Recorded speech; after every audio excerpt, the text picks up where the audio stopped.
This week on Jerusalem Dateline, U.S. National Security Advisor John Bolton coordinates with Israeli leaders and says Trump will enforce a tough line on Iran. Plus, a jihadi training camp for children, not in the Middle East, but in the USA. And King David makes an appearance back in Jerusalem in a light and sound show spectacular. All this and more this week on Jerusalem Dateline.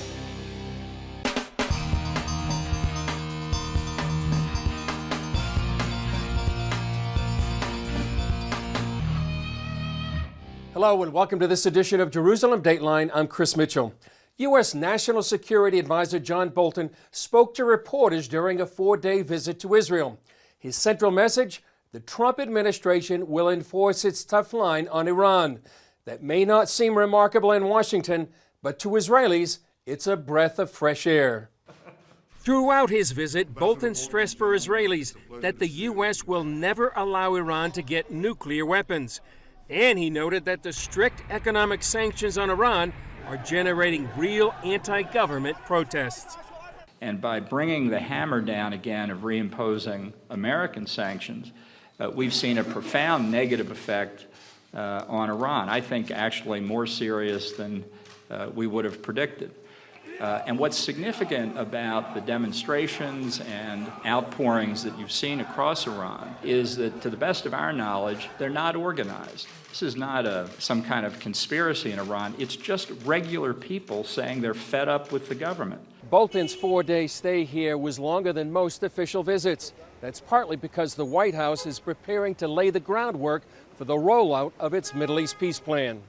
He made it clear that the U.S. will not impose its plan on either Israel or the Palestinians, but he's skeptical about whether Israel has a real peace partner. I can't even begin to count the number of ceasefires we've heard from Hamas, Hezbollah, other terrorist groups over the years. I would be stunned if anybody in the government of Israel is viewing this with anything other than very, very clear-eyed understanding of what it's about. It's a sad outcome for the Palestinian people that all they've got now is a choice between Hamas and the Palestinian Authority. For Israelis, the fact that Bolton spent several days with the country's top leadership is a refreshing change of pace. Caroline Glick is chief columnist for the Jerusalem Post.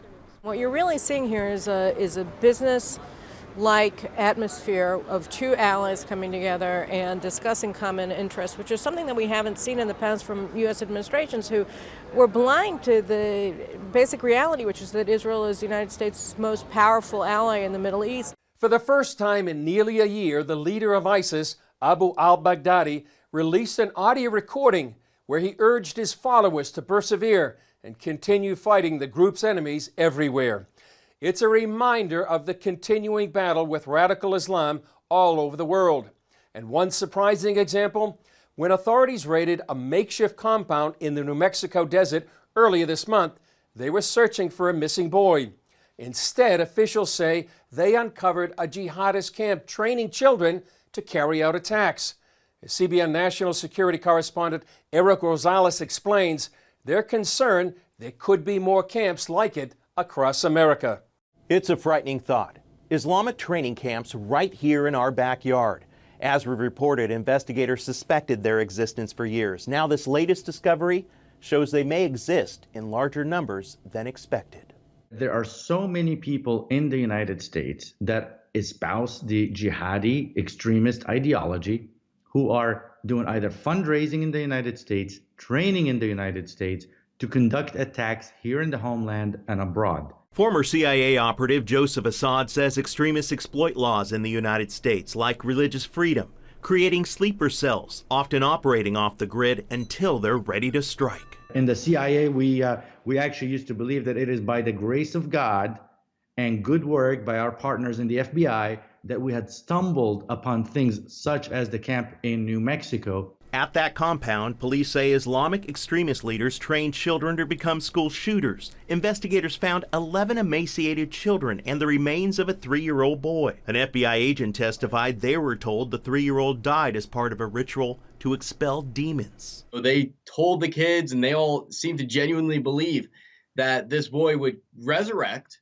come back as Jesus, and Jesus would tell them what targets to hit in terrorist attacks. Ryan Morrow with the Clarion Project says it's no surprise these training camps exist in the U.S., but it is rare to get evidence for a raid. Morrow says one known as the Jamaat al-Fruco group claims to have 22 training camps across the country. They haven't been cracked down upon because they're not going out and trying to kill people right now. They've done so in the past, but right now they're not. Why? Because when you build up an infrastructure that massive and you're making that millions of dollars and sending them over to Pakistan, why would you try to carry out a violent plot and risk losing everything? Morrow says most people think of radical Islam as just an act of terrorism, getting virgins in paradise. But radical jihadist groups have beliefs about the end times of Islamic prophecy, where a war will take place between a Messiah figure and the Antichrist. Most of them believe that that will be Israel, the West, someone from there. And when the Mahdi wages this war, he will win because Jesus will come to his side. The Muslim Jesus will show up, will break a cross, and prohibit Christianity. Experts say the ultimate goal of radical Islam is not just to inflict terror by attacking our nation, but to inspire homegrown terrorists from within, committed by Americans against Americans. Eric Rosales, CBN News, Washington. The ban against the Muslim burqa is spreading across Europe. Denmark banned face coverings in public places earlier this month. That made them the 5th European country to do so. And in Britain, comments from politician Boris Johnson about the burqa are threatening his political career. Dale Hurd has the story. I have nothing to say about this matter except to offer you some tea. Britain's former Foreign Secretary Boris Johnson does not look bothered at all over the criticism heaped upon him after writing a newspaper article defending the right of women to wear burqas. If he'd only done that, he would have been called a hero in politically correct Britain. But Johnson couldn't resist adding that burqas make women look like letterboxes and bank robbers. The left went crazy. Prime Minister Theresa May acted appalled, and Johnson's Conservative Party has launched an investigation. The Muslim Council of Britain says Johnson must be held to account. This is something that has impacted Muslim women across the country in many different ways, in particular within verbal assaults from on the street. This is a serious concern and should not be thrown away as something obviously trivial. This in a country where insults of Christians and Christianity are perfectly fine. British Muslims are far from a majority in this country, but their influence already exceeds their actual numbers. And women are still allowed to wear the burqa in Britain while it has been banned or regulated in over a dozen nations, including Denmark. While most former Muslims view the burqa as a symbol of oppression, the European left marches in support of it. I see it as a part of my faith, and now it has also become a part of my identity, which is why I feel so strongly about it. But it's not natural to walk around in Denmark looking like a living tent. I think it's absolutely crucial that we have a burqa ban. Otherwise, we will end up like London. Norwegian filmmaker Walid Al-Kubaisi, who made a documentary about the history of the Muslim headscarf and burqa, calls them the logo of the Muslim Brotherhood and a visible sign of growing Muslim power in society, a much more serious charge than saying the burqa makes a woman look like a mailbox. Dale Hurd, CBN News. President Trump says he won't make any concessions with Turkey to get detained American pastor Andrew Brunson out of the country. Trump told Reuters he thought he had a deal with Turkey's president when he helped persuade Israel to release a Turkish citizen it had detained. Trump said he expected President Erdogan to free Brunson, calling the pastor, quote, a very innocent and wonderful man, and great father and great Christian. But Turkey denies it ever agreed to release Brunson in return. Coming up, a former boycotter of Israel buys a boycotted company for $3.2 billion.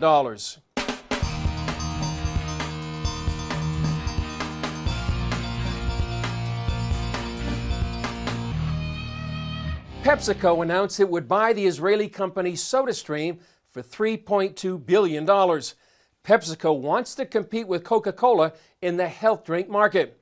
What is ironic is that PepsiCo joined the Arab boycott against the Jewish state decades ago. And that boycott was broken during the early years of the peace process in the mid-1990s. 20 years later, the BDS, Boycott, Divest, and Sanctions movement forced SodaStream to move its operation out of an Israeli community in the West Bank. And that effort ended the jobs of hundreds of Palestinian Arab workers. Here's a story we did about SodaStream several years ago, when it employed hundreds of Palestinians before it moved its factory out of the Israeli town of Ma'ale Adumim. It's a side of the Israeli-Palestinian relationship that's rarely seen. Salam alaikum. This is SodaStream, the leading manufacturer of home beverage carbonation systems. It also has a practical solution for building Israeli-Palestinian Arab relations. This factory here used to be a munitions factory until about 15 years ago. The Israeli military made munitions for artillery. And then SodaStream came and transformed it into a soda factory. And we're turning bullets into bubbles. And the statue reads here in Hebrew, and you shall beat your swords into plowshares and your spears into pruning hooks. Nation shall not lift up sword against nation, nor shall they learn war anymore. And that's from Isaiah the prophet. That's right. Daniel Birnbaum leads SodaStream, a company more than 100 years old. We're at the plastics blowing section of the factory where we make more than 2 million bottles. Bottles like these that you can make soda with at home. I visited its largest plant in Mishor Adumim, located just outside Jerusalem. It's an area the Bible calls Judea, and much of the world refers to as the West Bank. So we're selling our product in 45 countries around the world. 45? Yeah. Not all of them are getting product from this factory because some of the countries, the Nordic markets, for example, they don't want anything from this factory. Yes. Because they think that it's a discriminatory apartheid situation. They don't want to touch it. So what we do for them is we make this product in a different factory, in China or in some other location. What a shame. Yeah, it really is. So when I came here about 7 years ago, I inherited this facility. It did not employ Palestinians. It only employed Israelis. And I decided that it's the right thing to do is to employ people who also live in the area. And it evolved into a very interesting demographic situation where we have more Palestinians than Jews. So how did they get along with each other? Any conflicts, any problems? Scott, we are the largest employer of Palestinian people in the world, outside of the Palestinian Authority. We employ 500 Palestinians here, side by side with 350 Israeli Arabs and another 300 Israeli Jews. And we get along together. They're not killing each other, look, okay? And when we go to lunch break, we break bread together, and we get to know each other. SodaStream pays Israeli wages, 4 times what workers would earn in the Palestinian Authority, where unemployment is 30%. Workers say they're happy. In the first year, the salary helped me to build a home and put a land. In the first year. In the first year, yes. Are you a Palestinian Arab? A Palestinian Arab, yes. How do you get along with your Jewish co-workers? Allah, everything is good. I work with the Jewish. No discrimination between Jewish or Arab people. The plant produces about 15,000 soda makers a day, and reusing the bottles means less damage to the environment. This is the valve assembly room. And I call this room the United Nations because we have people from all over here. You'll see Palestinians and Israelis, and you'll see Russian immigrants and Ethiopians and Bedouins, women and men. I love this hall. Sadly, disturbances by some Palestinian employees during fighting between Israel and Hamas earlier this summer led to the firing of dozens of Palestinians. Management says things are now back on track. Nevertheless, Birnbaum says the company is doing its part to build bridges and make peace. So every single soda maker that we make here, every single soda maker that you would buy at Walmart or Bed Bath or Target or wherever, was made by a Jew and a Palestinian together living in harmony. And that gives me goosebumps. Yeah, me too. That's a miracle. Up next, a look at a growing phenomenon in the Muslim world. Muslims coming to faith in Jesus Christ.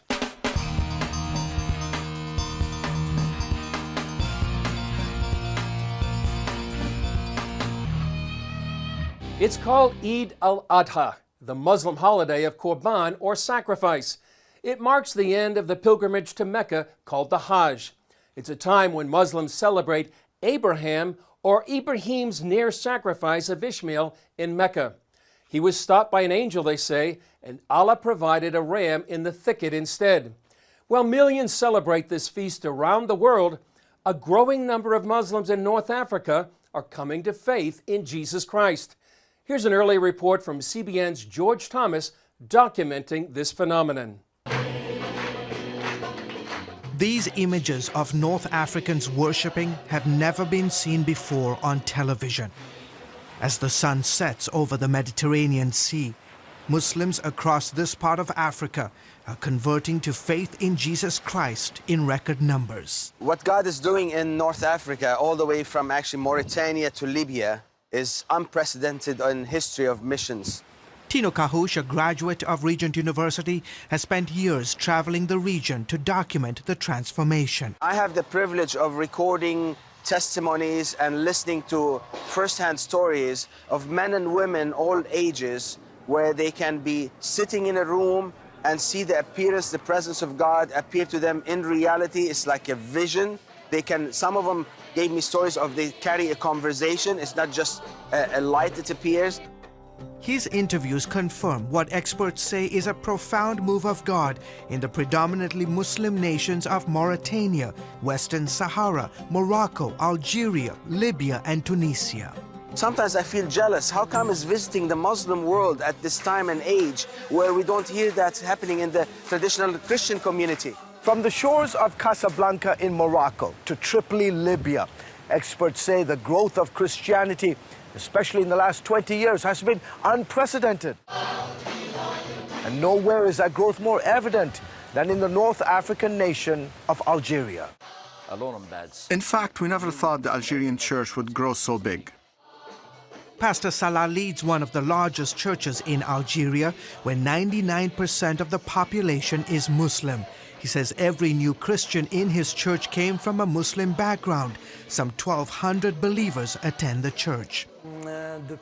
In fact, since we started as a church until today, we've baptized on average 150 to 160 believers per year.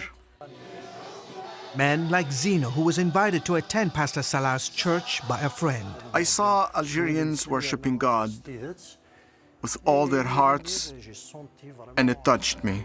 Others like Farhat speak of miraculous encounters. He says he was illiterate and couldn't read the Bible when he accepted the Lord. Then God made a change. Since then, I've read the Bible and understood the Word of God. This is just an example of what God has done in my life. And this is the case of many, many people here in Algeria.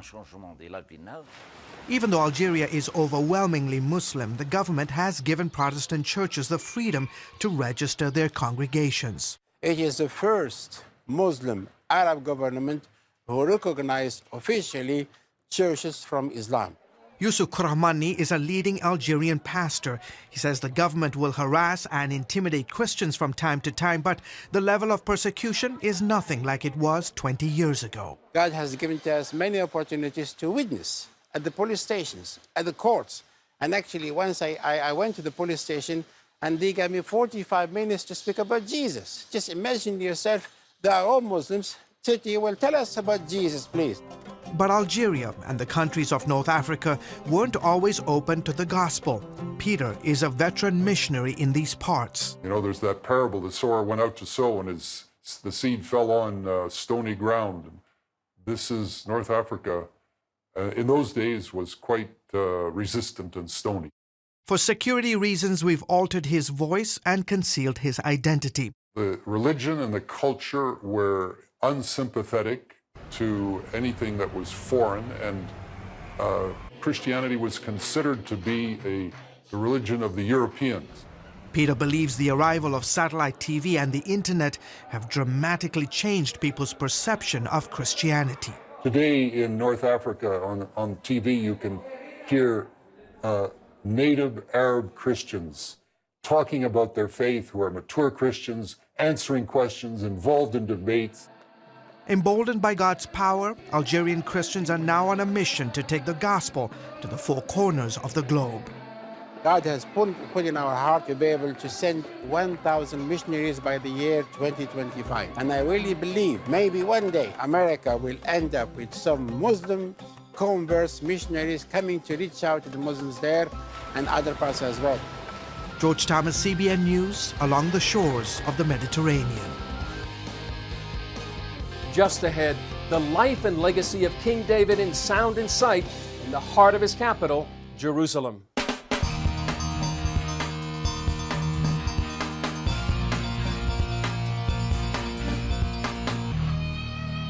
King David played a major role in the history of Jerusalem for more than 3,000 years. Now from the Old City, a new light and sound show celebrates his life and legacy. 4 nights a week, the ancient walls of the Tower of David Museum become a canvas for telling the story of the shepherd boy who would lead Israel. But we don't have objects, material. There are not pictures of King David. So I decided to make it through art, to pieces of art. And there are masterpieces. Let's travel through art to meet the king. And in that journey, the audience learns how David became a universal figure. David in the Muslim religion is a prophet. For the Christian, is in the roots of Christ. And for the Jews, he reunified all the tribes in one site in Jerusalem, the capital of the Jewish people. To see the story of King David was a dream because, as you know, this citadel called after his name. And he is the king who established the city. He is the king of the Bible. He's the musician, and we feel it's a gift for him. King David left his legacy, which is the music. When you come to Jerusalem, please consider seeing this amazing sound and light show. Well, that's all for this edition. Thanks for joining us. Remember, you can follow us on Facebook, Twitter, Instagram, and YouTube. I'm Chris Mitchell. We'll see you next time on Jerusalem Dateline.